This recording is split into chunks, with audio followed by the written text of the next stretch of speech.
the whole purpose of working with an influencer is so that they will create influence. So if they create a lot of influence, you probably want to be willing to pay more for that.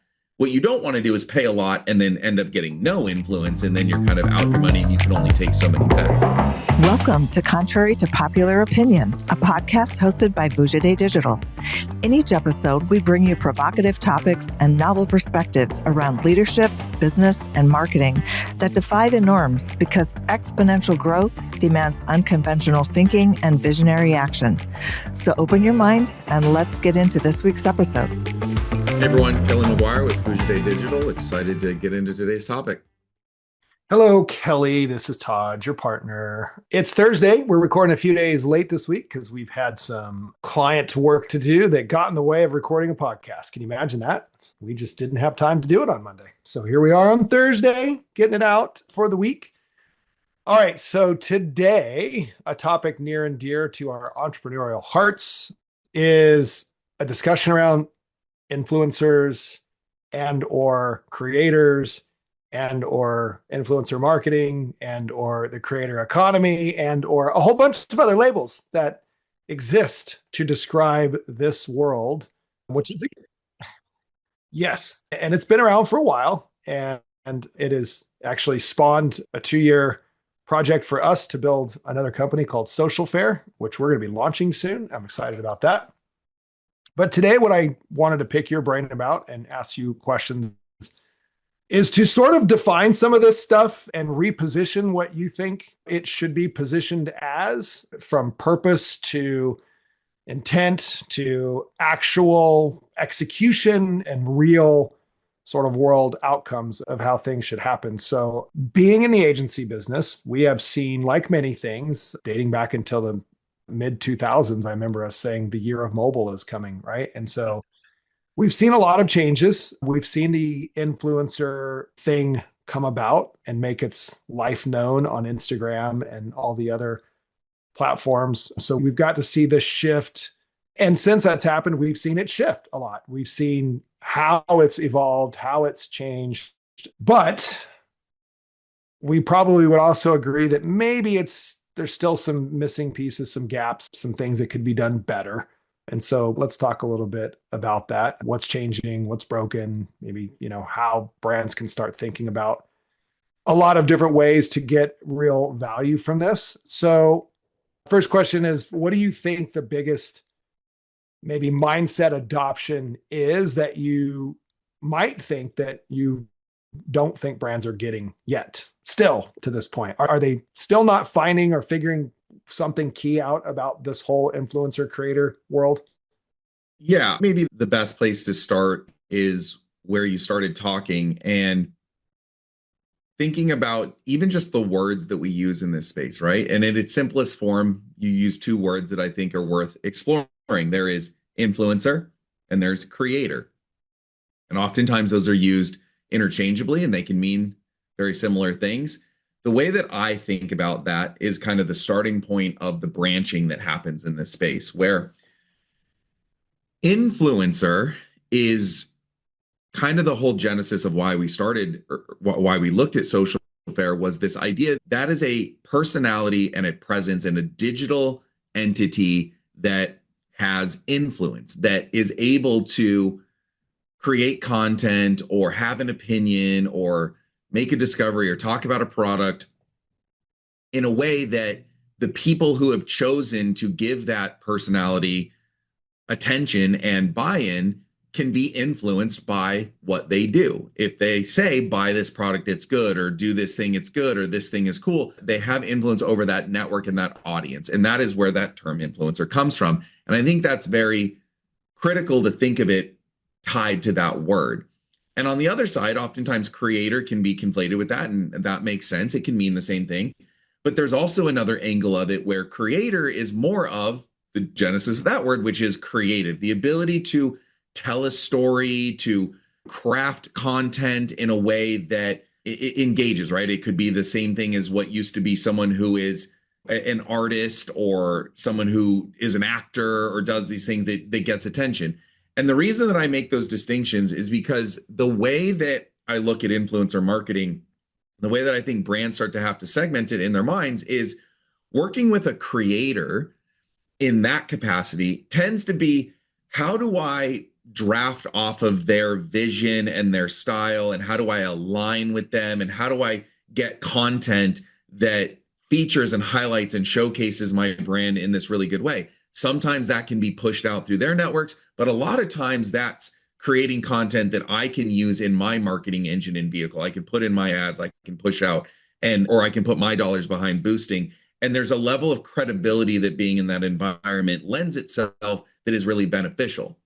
On the influencer side of that, the way that I look at it, it is more, how do I leverage the alignment with that personality to create an outcome, to create discovery, to create sales, to create transaction, to create ROI? And again, I'm making distinctions when there's a lot of crossover here, but it helps me segment the way to be thinking about the leveraging of this space around, am I trying to work with this in order to get a direct outcome? Or am I trying to work with it to align myself and to create content that is, again, more brand? And I would cross over with the likening to brand marketing and performance marketing, right? Brand marketing tends to be your Super Bowl commercial, your TV commercial, your social awareness, where you're just trying to get that story out there, get that coverage, get that exposure in order to set yourself up for a future outcome. And I would liken that a little bit more to the creator side of things, versus the performance marketing tends to be, I want to capture a sale, I want to drive someone through, I want to get that ROI and get that customer acquisition cost. And I liken that a little bit more to the influencer side. I'm oversimplifying it, but I'm trying to paint the pictures of the paths to how to talk about this that I think is really valuable.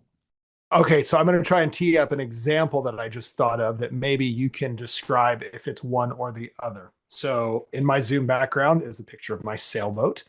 I like to sail. I like all things sailing.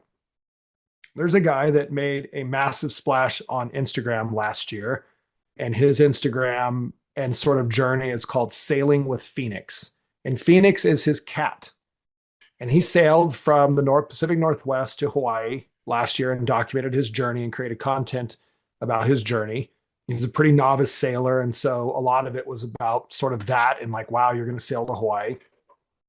And he made it to Hawaii. And in the time that he prepared to leave and the time he arrived in Hawaii, he had literally a crowd of people welcoming him when he arrived at his first port in Hawaii, just because of the following he built through creating this content in social media. Well, fast forward, he's gotten so popular that he gave away that boat, literally gave it away for free.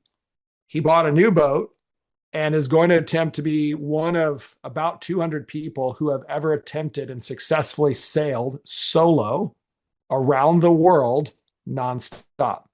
Now, he still has his cat Phoenix with him. He has taken on an endorsement deal from Friskies. And occasionally, he talks about Friskies. Occasionally, he's wearing a Friskies branded hoodie or something. And the cat is part of all the content he creates. And everybody asks about Phoenix, the cat. In that scenario, is he a creator or is he an influencer?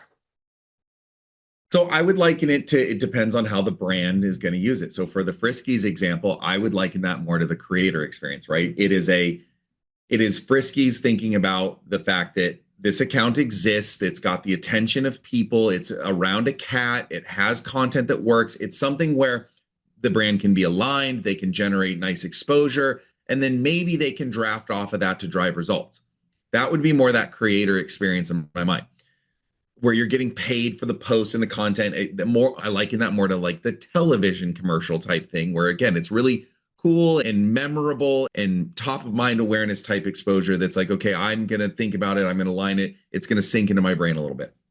Where it would go into influencer is if he then decided to directly endorse a new cat food brand flavor that says, this is the hottest new brand. It's great. It's healthy for your cat. It's better than anything else you could buy. You guys got to try this. This is what you should be feeding your cat.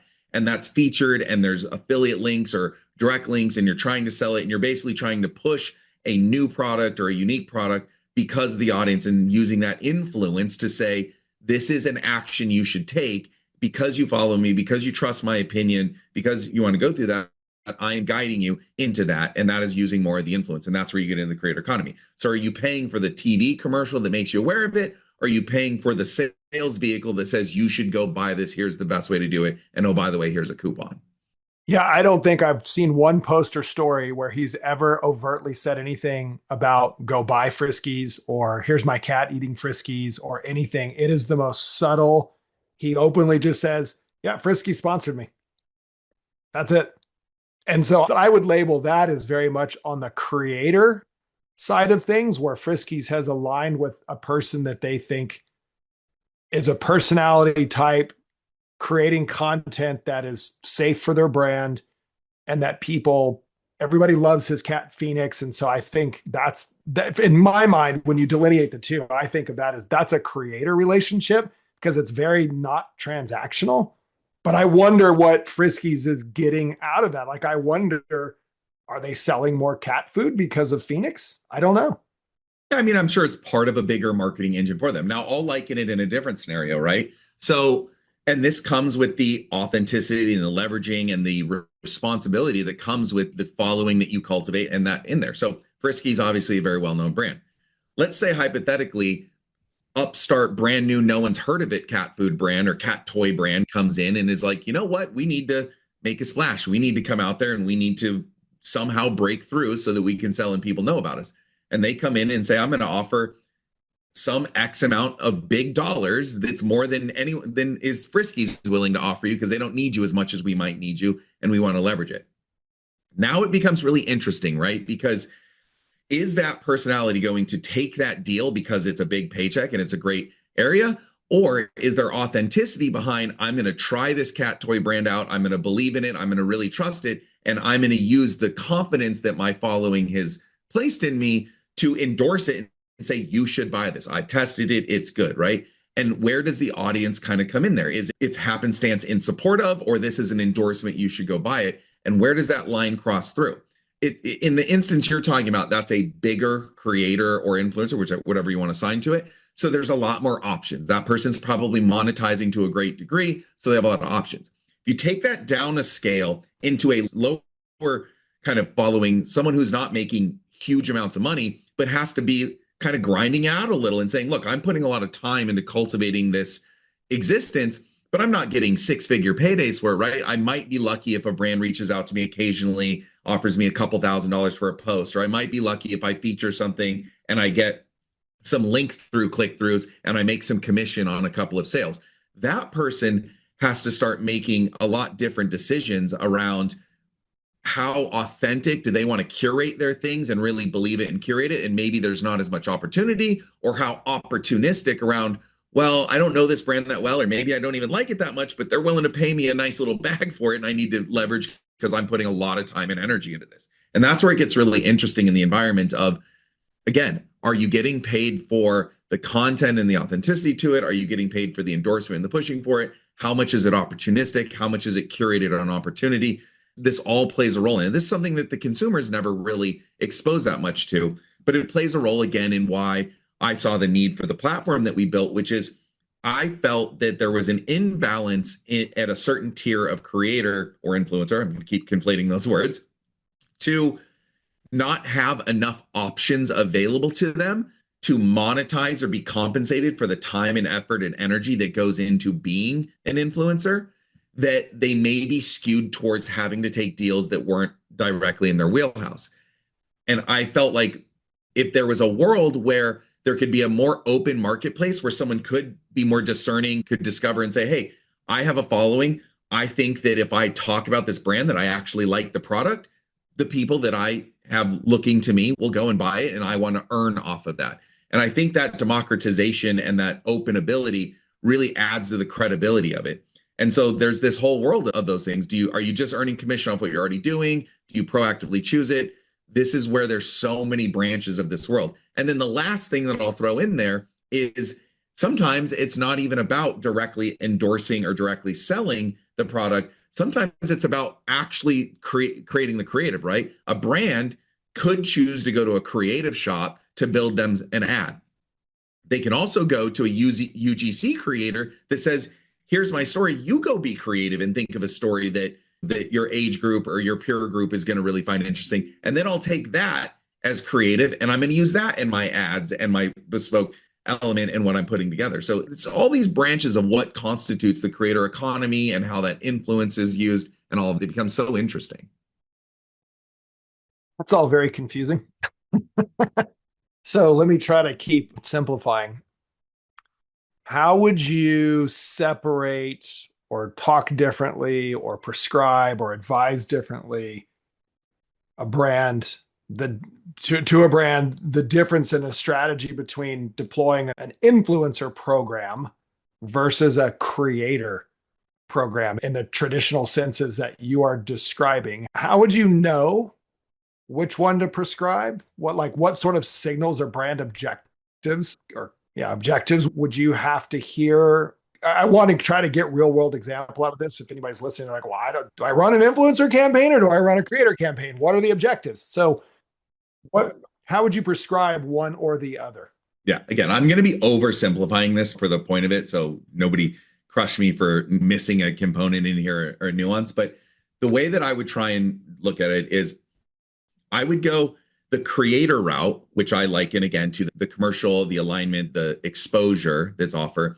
If what I want and what I'm going to expect out of that is going to enable me, empower me to put money and put my marketing engine behind it to leverage that piece of content that I've paid for upfront. If I'm going to go pay $5,000 for a post or $10,000 for a series of videos, I would do that if I thought I'm going to take that content or when that content lives on that person's profile, I'm going to put my marketing engine behind it to make sure that translates from just being a cool exposure to moving the needle down the road for my business. So I'm going to feature it in my ads. I'm going to boost that post. I'm going to reference it. I'm going to do things with it and use my engine to get ROI out of it. That to me is using someone else's likeness, alignment, voice, style, whatever that is in my engine. The other side of it, the influencer side of it, is I'm going to tap into the engagement with an influencer to use their engine to produce the ROI because they're going to push it to their audience. They're going to endorse it. They're going to link to it. They're going to create the discovery. And as a byproduct of me going through their engine, that's going to be what leads to the ROI and the outcomes that are going in there. So I'm either investing in something that powers my engine on the creator side, or I am spending my money on someone else's vehicle and distribution engine to produce the outcomes that I want on the influencer side. That's kind of the simplest way I would delineate it. Okay, so let me use my sailing with Phoenix example again to see if I understand correctly. In this case, I don't believe I've seen a post or story or anything where he has overtly tried to push or sell someone to go buy Friskies cat food for their cat, but he creates content. So let's say there's this beautiful piece of content, videos of his boat charging across the southern Atlantic Ocean, and Phoenix is in the cockpit hanging on while, the ocean and wind is blowing by, and he creates this amazing content. And what you're saying is Friskies could go and take this amazing piece of filmed content and they could use it in their marketing to say, look at how strong and healthy Phoenix is to survive the world's toughest oceans. They could build something around this content that he's created versus him posting to his audience and saying, I feed Phoenix Friskies and so should you. Yeah. So I'll break it down into the journey that creates, right? So I'll keep using this example since you used it. So in the scenario of what he's doing, the value that Friskies, I believe, is getting out of that is creating awareness of Friskies. And so what that brand is hoping is that more people are going to go to Google and search for Friskies, or a bunch of people are going to go to the Friskies website, or the next time they're doing a search for food, they're going to pick it out on the shelf, right? So it is a byproduct that has to have a second layer to cultivate into outcomes, right? It's not. Let me ask you to clarify. Sorry to interrupt. Think about the content piece that I just described. There's no evidence of Friskies involved in this piece of content at all. The cat's not, you can't tell what the cat's eating because the bowl of food's not out there, right? He's not wearing anything branded. He's just got this amazing piece of content with his cat on this sailboat. And Friskies his sponsor, so they have permission to use it. That's creator content.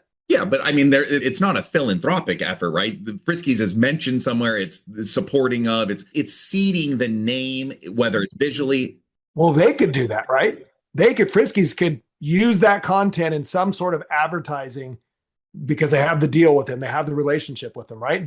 What you're saying is he created this content as a creator. Now they can take that and make a YouTube clip out of it or a reel or something that says. That's repurposing of the content, right? But the people that are watching the video, there's some degree of exposure to, again, whether he says this is sponsored by Friskies or thanks to our sponsors or Friskies, or what if he doesn't say anything? What if none of that's mentioned anywhere? then why are they paying him in anything if they're getting zero exposure from it?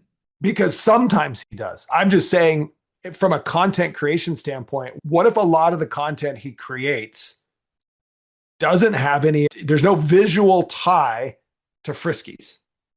I mean, again, if they're not getting a shout out, a mention, a visual representation, I don't know why a brand would be paying that. Typically, when you engage with a creator, you are getting some kind of exposure out of it. Again, it's either a voice clip or a pre-roll or an in the thing or a placement. Like there's some actual exposure that's produced as of spending that money. Otherwise, I don't know why you would do that. Well, I guess what I'm trying to get at is you talked about creators being like filmmakers. And what I'm trying to get at is does Friskies benefit from the relationship where sometimes they're tagged, sometimes he's wearing their merchandise, sometimes he might be showing the cat eating Friskies cat food or a box of Friskies cat food or whatever. And other times they're just getting really beautiful content that they can use in their own marketing. That's what I'm getting at. Yeah. So those are the two benefits, right? They either get to repurpose and use the content that, again, it's a component that they put into their engine, but there's a second stage that has to be used to put it out there and get anything out of it. Or if they're mentioned, maybe that produces top of mind awareness, or maybe it produces a visit to their website, or maybe it produces a Google search. But whatever it produces, there's a second stage before you get to something. You have to pay for your search ad to capture the traffic. You have to remarket to the visitor. So it's that second stage engagement that is fueling my engine and making it more efficient, but I have to take it and do something with it. So that's the real world output there.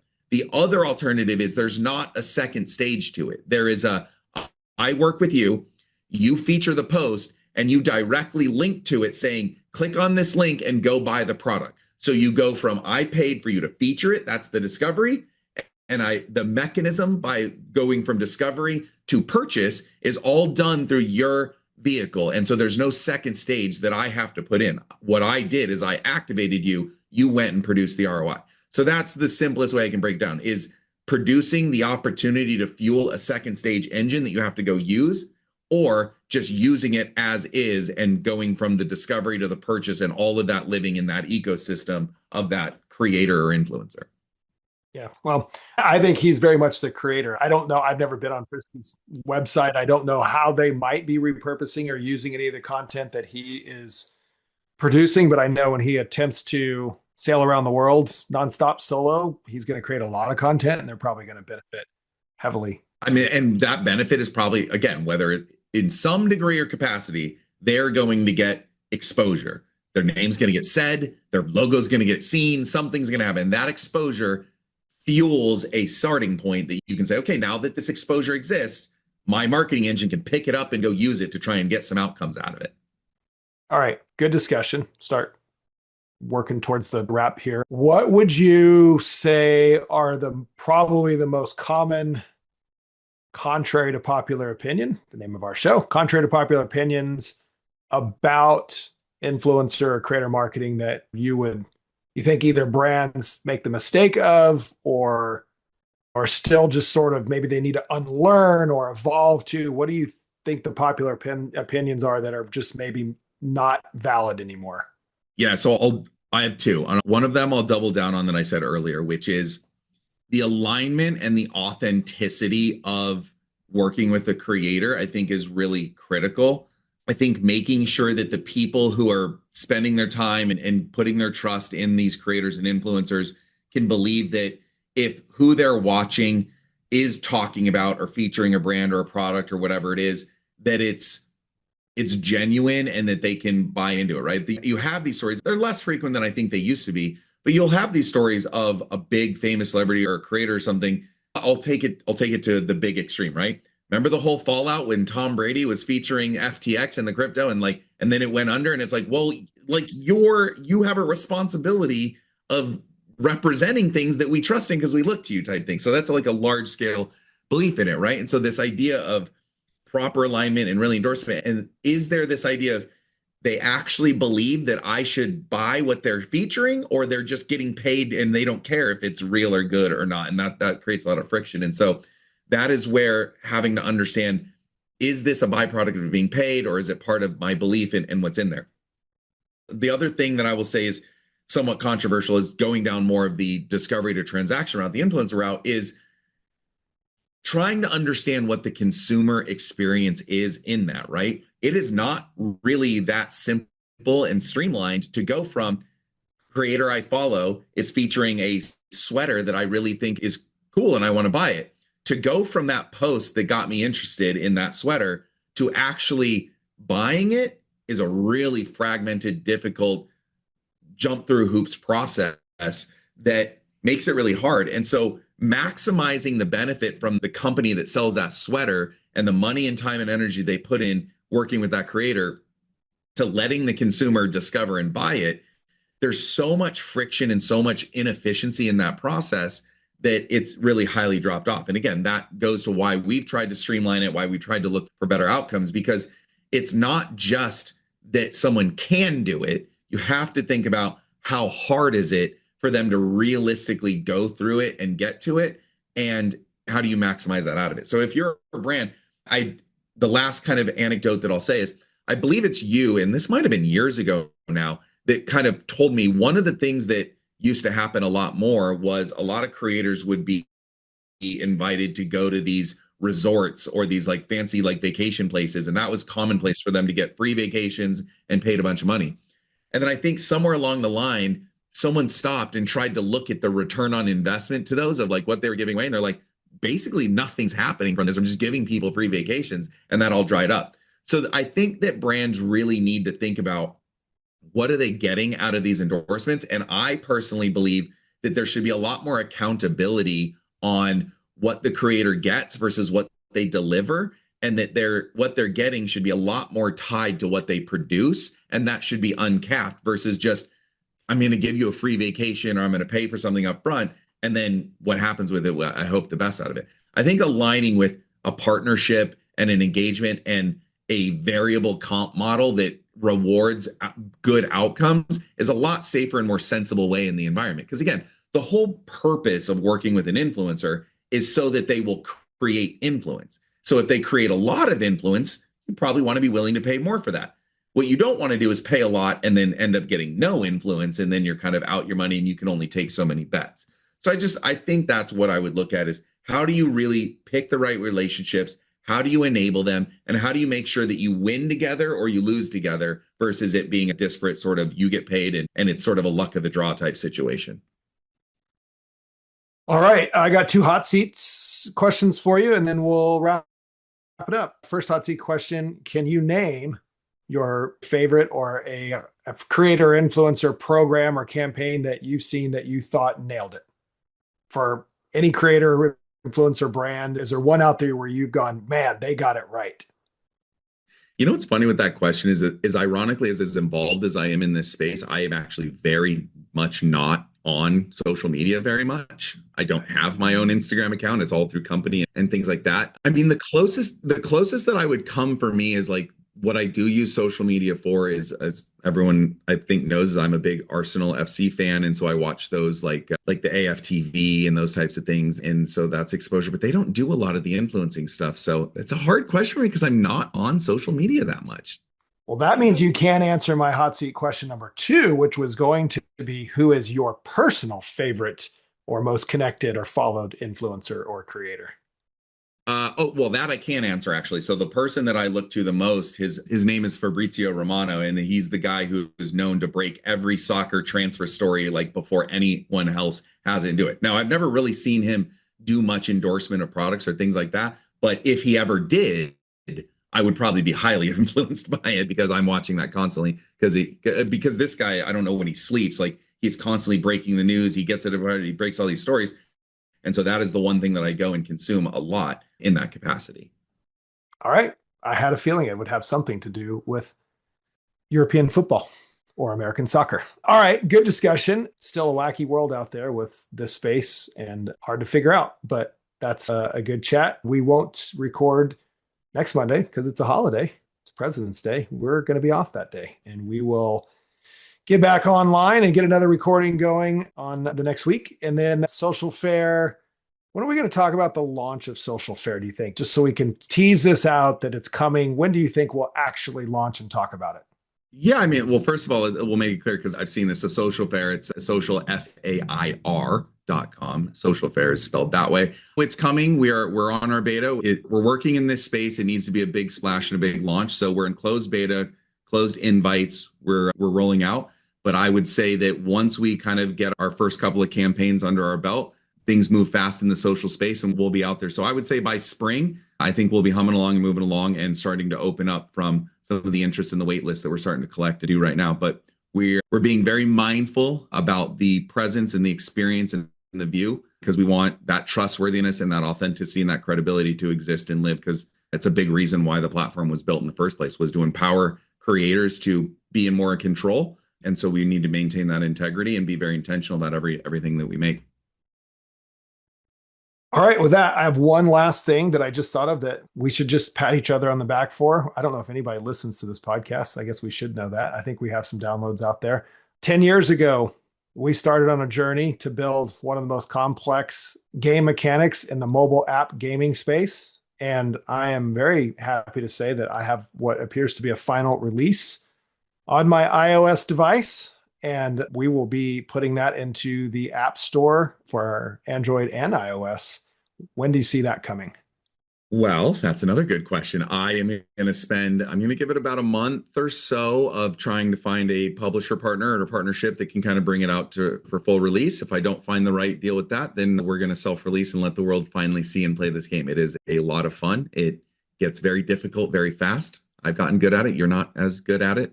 But yeah, it's, if nothing else, it's fun, and it's a labor of love and a passion project that will be finally cool to see live and see the light of day. Guess what?